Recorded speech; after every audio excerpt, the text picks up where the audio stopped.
Since the 1960s, really, as professionals began figuring out what to do with this collection of historic homes they had just preserved, we've also been doing archaeology at the museum. So why do we dig at Strawberry Bank? There's a number of reasons, really.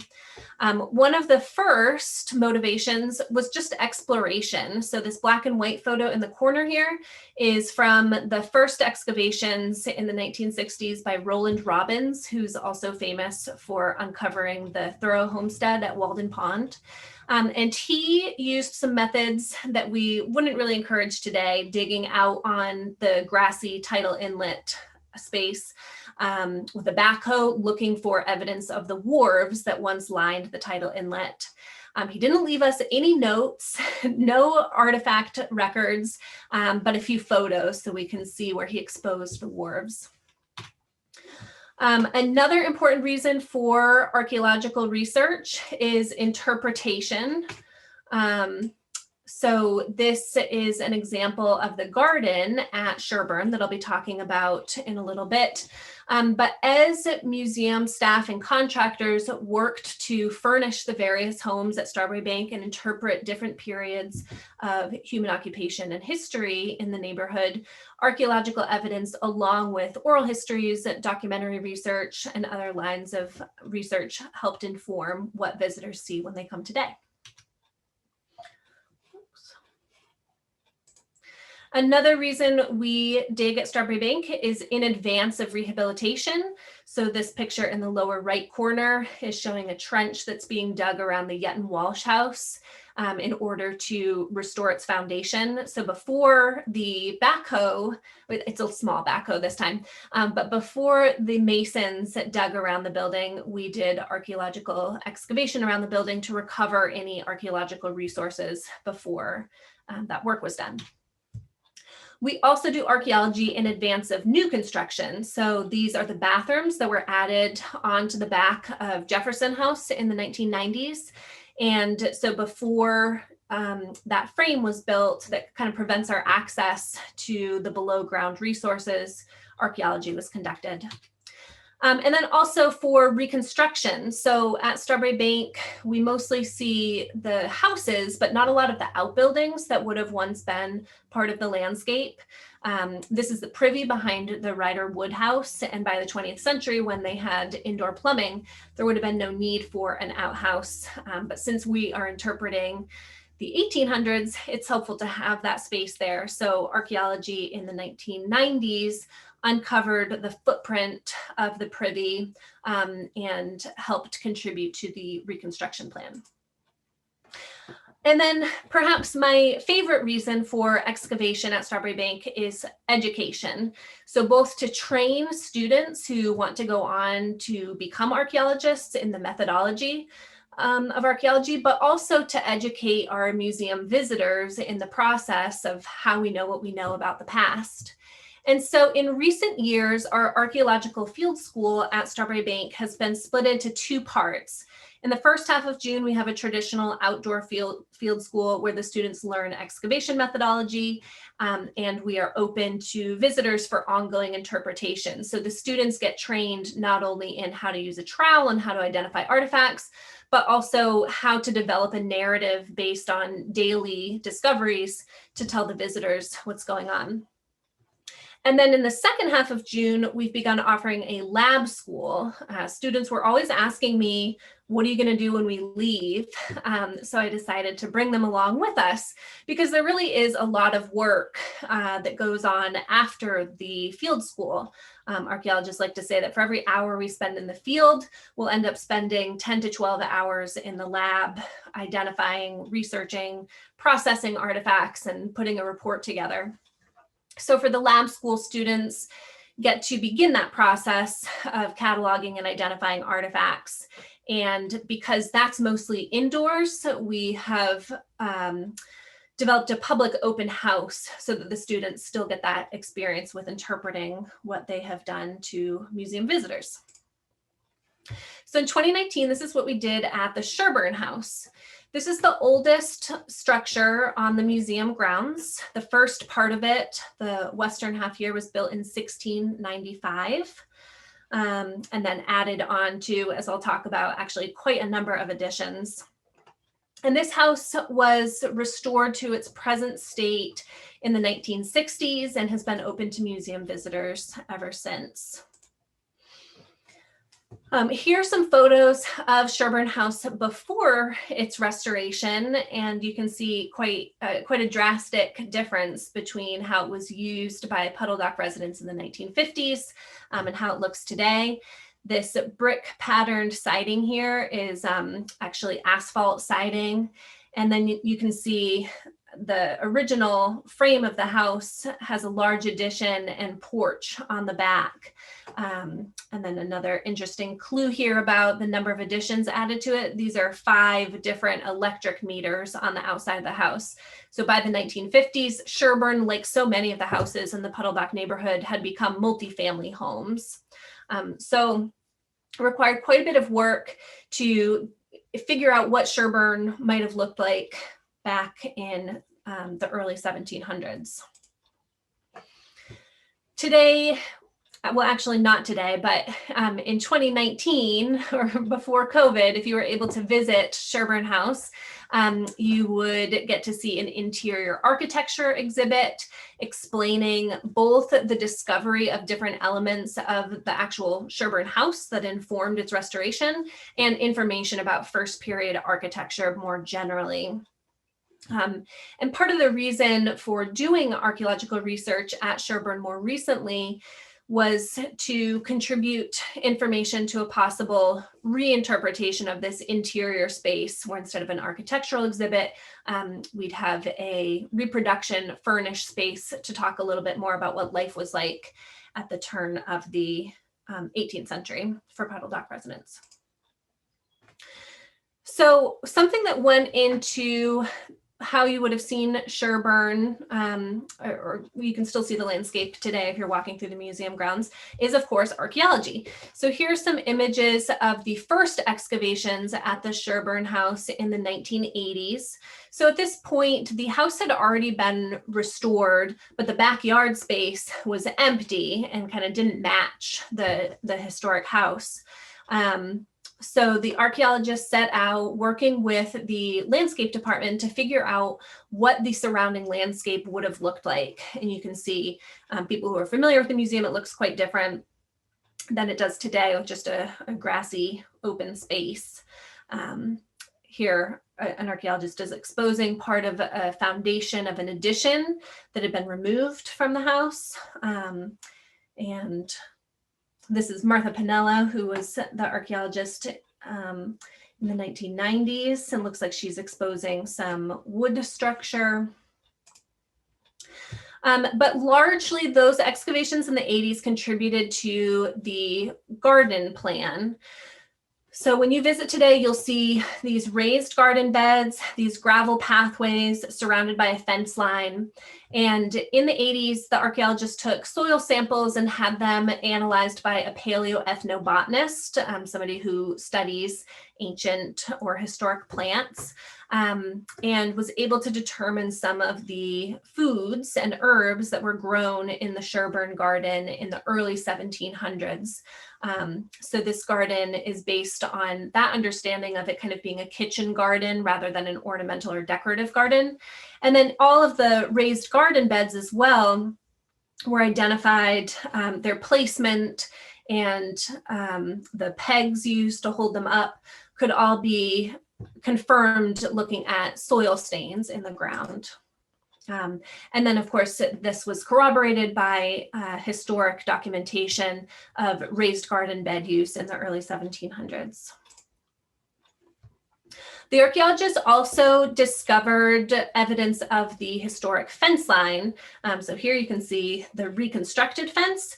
And over here, what it looks like when archaeologists excavate what we call a post mold or post hole. So imagine that you are excavating a fence line, or you're putting up a fence. So you dig a hole where you're going to set the post. It has to be fairly deep. So you're digging into what we call the subsoil, that really tan, beigey, sterile soil where nobody has ever deposited any artifacts or thrown anything away. And then you backfill around it, and the soil is mixed up, your topsoil and your subsoil. So then either if the post is removed or if it rots in place, there's a signature in the soil, that kind of round shape, and sometimes the actual shape of the post. And you can see here, perhaps the post had to be reestablished a couple times in relatively the same spot. So this provided useful information for how we experience the landscape today, but also about how people in the 1700s were dividing the landscape up for themselves and declaring private property. Later archaeological research also continued to explore those wharves that Roland Robbins had first exposed in the 1960s. And for a time in the 1990s, out front of Sherburne, the museum had a reconstructed wharf, so people could kind of get the sense of what it would look like to have this decking essentially extending out into the tidal inlet. It's just another example of the past interpretation of Sherburne.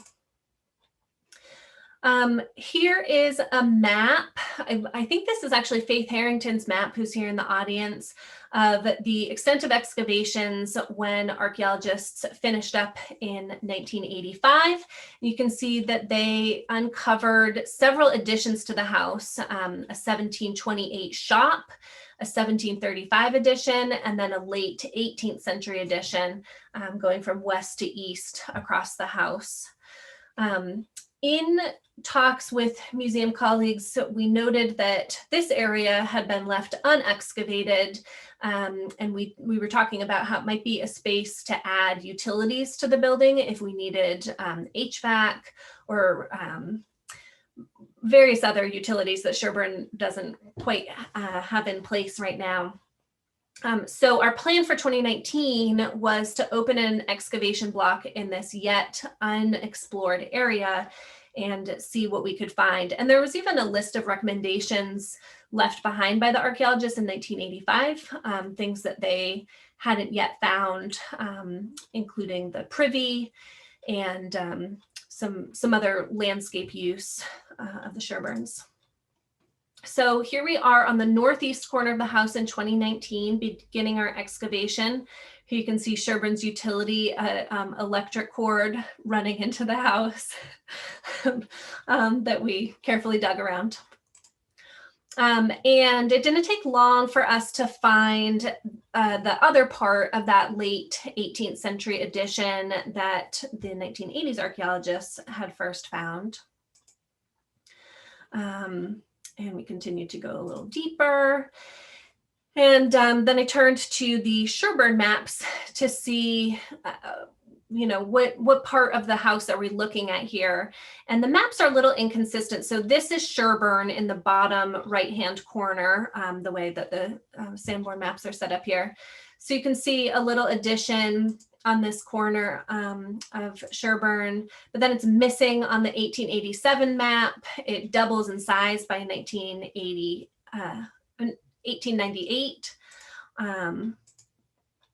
By 1904, it's there. And then maybe this is that area where the porches were that I showed you in the Habs photo. And there it still is in 1910. So if we look at the, there it is. I handily put it here so we could look at it again.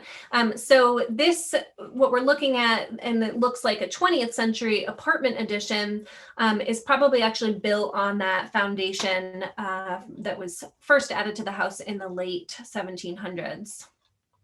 And it's a little unclear whether this lower foundation line is related to it being a small addition at first and doubling.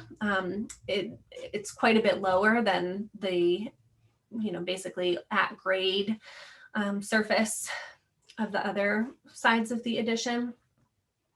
And then you can see a little bit over here on the west side of our excavation block, the brick in the wall. There was a thick layer of brick built up next to this foundation wall that the field school students very grumpily dug through, but indicating its destruction at some point and its removal. There's a zoomed out photo. So here you can see the way we interpret the mid 18th century and the early 18th century additions to the house. So this helps give us a sense of the full extent of the additions that the Sherburne family and the residents who came after them had put on the house, and help us understand the landscape even a little better. We still didn't find the privy, but it's not too late. So then I wanted to move on to talking about what the lab school students did in 2019. And they were in a great position because they had not only the artifacts we had just excavated, so they got to experience what it's like to bring stuff in and begin washing it, but we also had the fully processed, cataloged, well-researched, well-documented, and published artifacts from the 1980s excavations. So they were able to get a little sample of the various aspects of lab work. So a few of them decided to focus on different artifact groups. One student was really interested in what evidence we can gather from the archaeological record that tells us about the lives of enslaved Africans. We know that the Sherburne family employed and owned 2 enslaved Africans, a man and a woman, but the documentary record doesn't tell us their names or where they came from or really much about them. So one field school student pulled out some of the buttons, more utilitarian buttons that had been identified in the 1980s excavations. So it's hard to know whose clothing these buttons would have been sewn onto, but looking at the artifacts that we know are related to the Sherburne family, which I'll show you in a minute, they were quite wealthy and using some fancy closures. So it's possible that the more utilitarian artifacts could have been used by the enslaved Africans. But also in 2019, we uncovered this cowrie shell, which is a type of shell not native to the North Atlantic coast of New Hampshire.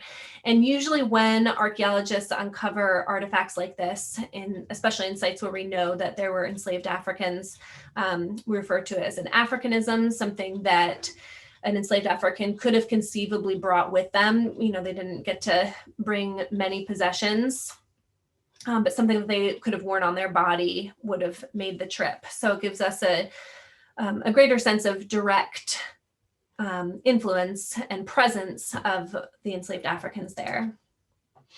Here's a couple examples again from the 1980s excavations of the wealthier side, a cosmetic spoon that could have been used for makeup or cleaning out one's earwax, and a thimble and chain possibly used by Mary Sherburne.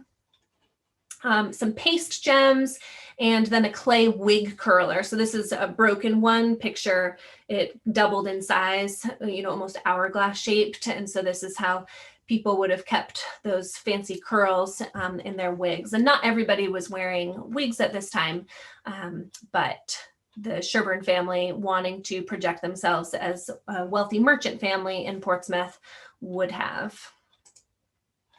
I also love these artifacts. These obviously are also from the 1980s, fully cataloged, tagged, and then reconstructed. We didn't have time for that with the field school students in 2019.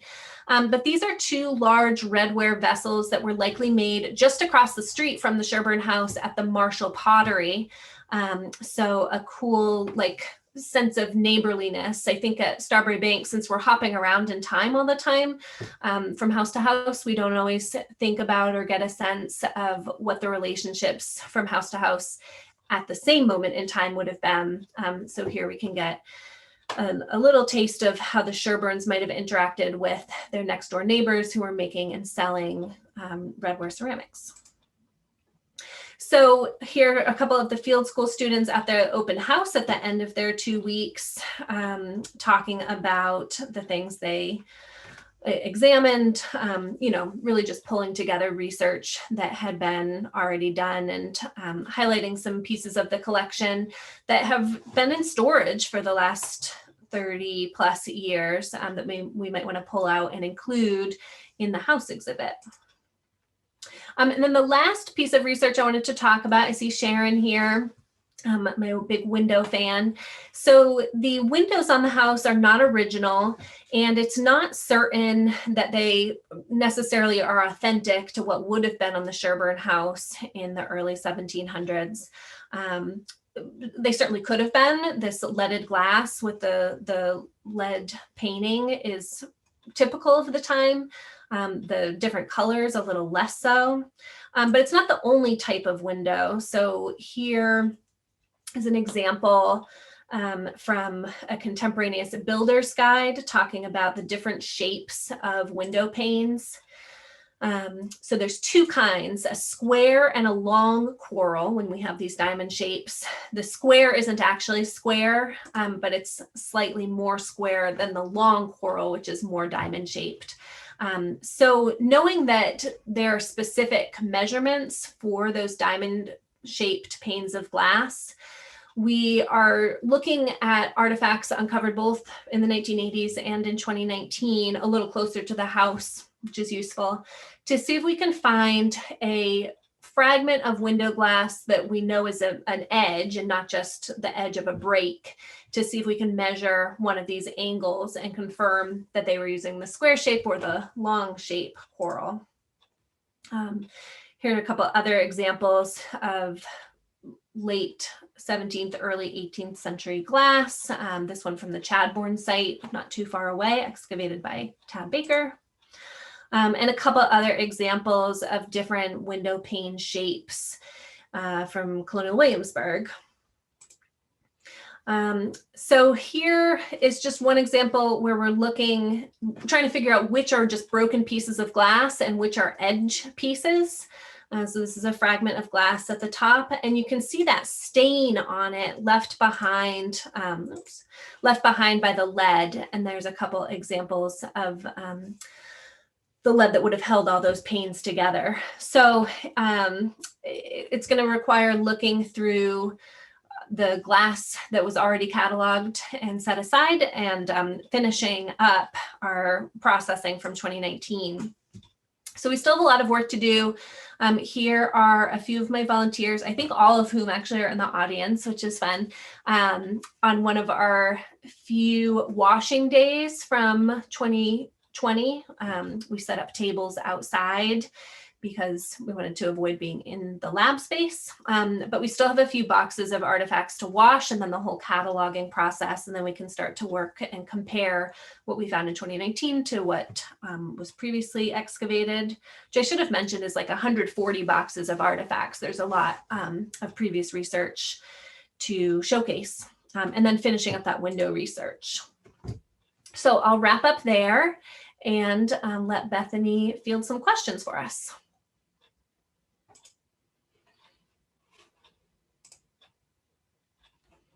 Oh, Bethany, you're muted. Sorry about that. If anybody has any questions, please feel free to type them right into the chat. I will present them to Alex. And Alex, we have just a nice general question. You mentioned backfilling. Can you tell us a little bit about what backfilling is and maybe why it's important? Sure. Yeah. Sorry. It's funny. Just last week on Twitter, one of my colleagues, Joe Bagley, who's the City of Boston archaeologist, was asking archaeologists from across the country what we call the pile of dirt that we make as we excavate. And it's called different things from area to area. So as we excavate, we screen our dirt, which catches the artifacts and then leaves us a big pile of dirt at the end that we call back dirt. And then we refill the hole that we've created with our dirt. The reason we do this is largely for site preservation. You probably noticed in the photographs of the excavation that we try to dig in very straight square segments. Sometimes that can be difficult where we have some irregularly shaped fill like rocks and bricks.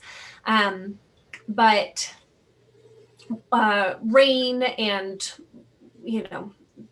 just weather in general can put the integrity of that hole that we've created at risk. And then the hole itself is a risk, of course, to animals and small children and people who ignore museum barriers.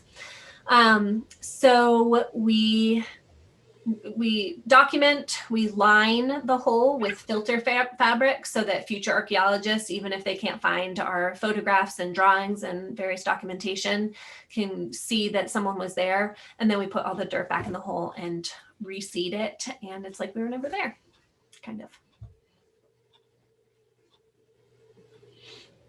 And you mentioned the Privy. Can you talk a little bit about the position of the Privy? Was it connected to the house? Where in the backyard would such a structure normally stand? Usually they're at the far edge of the property line, or along an edge. You know, it varies from house to house at Strawberry Bank where we've looked for them. But yeah, it would have been a separate little outbuilding. One interesting thing about the museum landscape today versus previously is that the Sherburnes when they owned the spot, their yard included what is today behind Shapley Driscoll.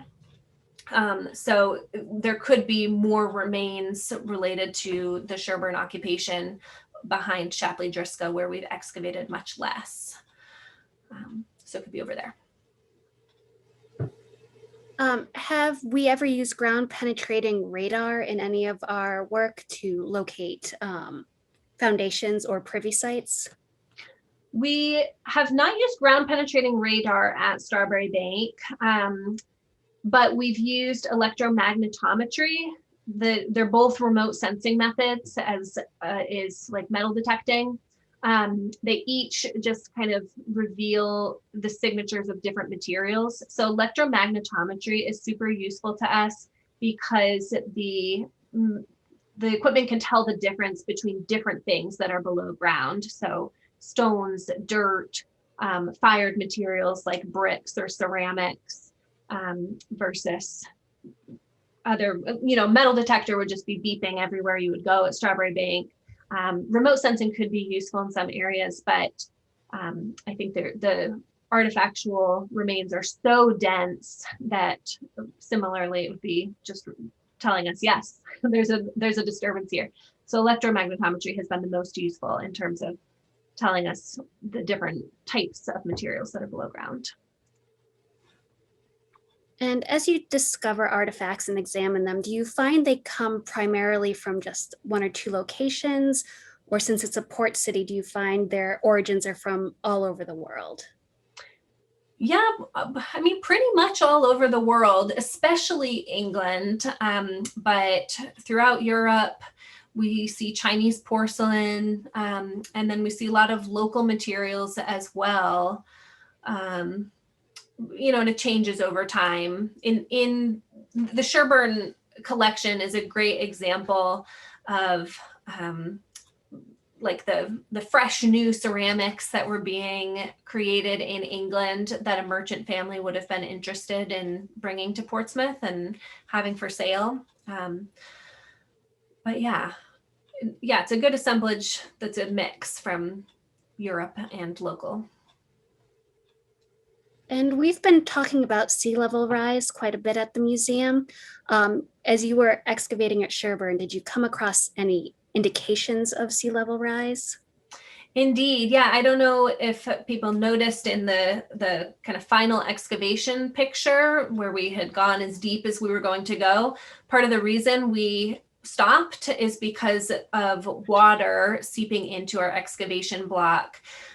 So as you can gather, or you may know already, when we're talking about the tidal inlet, just because it was filled in doesn't mean that the groundwater doesn't continue to rise and fall with the tides. So especially the location of Sherburne House, so far east, closer to the Piscataqua River, and so close to what was that tidal inlet, the groundwater level is really high, especially at high tide. So sea level rise makes it difficult for us to dig. It gets very messy and difficult for us to keep track of the changes in the soil and changes in deposits that we're really interested in and trying to be careful of. And we also see the effects of sea level rise on the artifacts themselves. I've worked in a lot of places, but never anywhere where the metal stuff is quite so rusty, which even translates to our collections care. At some places, archaeologists will sort out anything metal before they start washing. But here it's almost like sometimes it's hard to tell, and it's too late for many of our iron objects. Yeah, I mean, water can be a good for preserving some things. We also come across leather and wood and fabric sometimes here where we might not in a less waterlogged environment, but it's not ideal.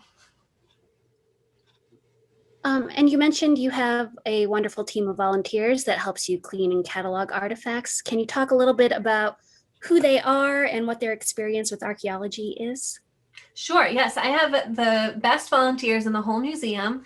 So many of them have done archaeological work in the past, either through our field school or elsewhere.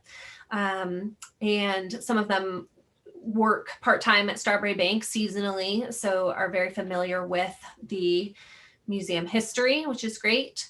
But the volunteers get some training in artifact identification and lab methodology and are largely responsible for the cataloging of artifacts, which basically means identifying and counting what we have from each different, what we call context, each unit, each level, each labeled bag of artifacts. And then doing data entry so that we can start to do some analysis of what we have, how much, where it's from.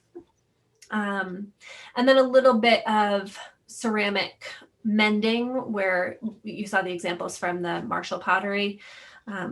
It helps us to be able to figure out what designs and what vessel shapes we have if we can put back together the pieces of broken ceramic. And can you give us an idea of any future excavations that are planned at the museum? Yes, we don't have any officially planned right now. Last summer and this summer, I did last summer and will be doing this summer a virtual field school where I'm teaching students some other digital methods that archaeologists use, like GIS mapping and crowdsourcing data, stuff like that.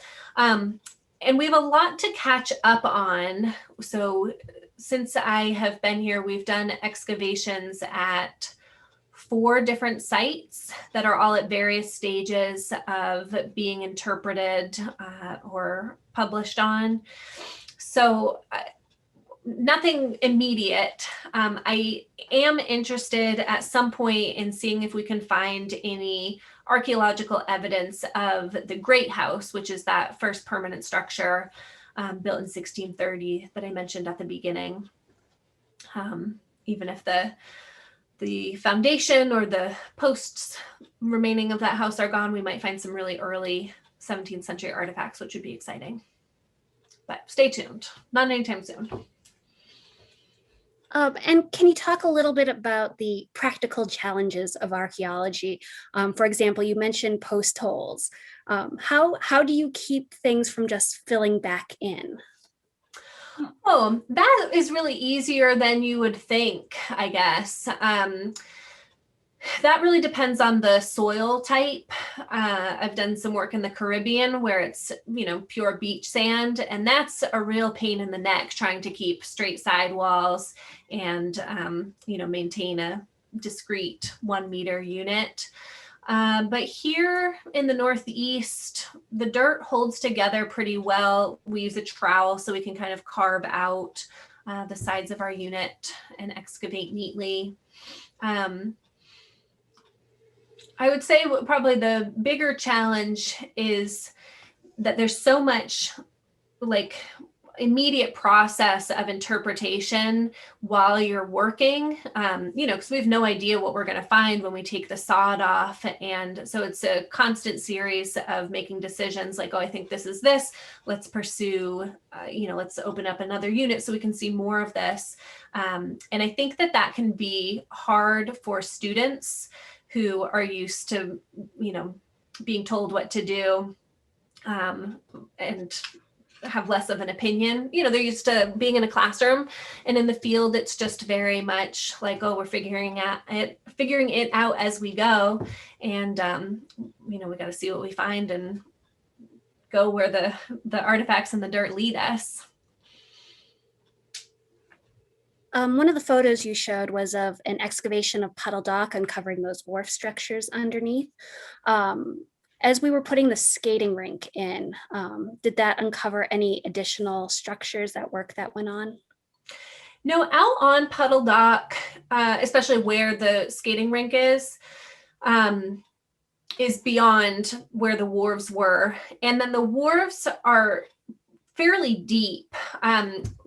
The only piece of wharf architecture that I've found in any of our recent digs is in 2015 when we were digging around Yetton Walsh, when I was talking about how we dig in advance of rehabilitation and foundation repair.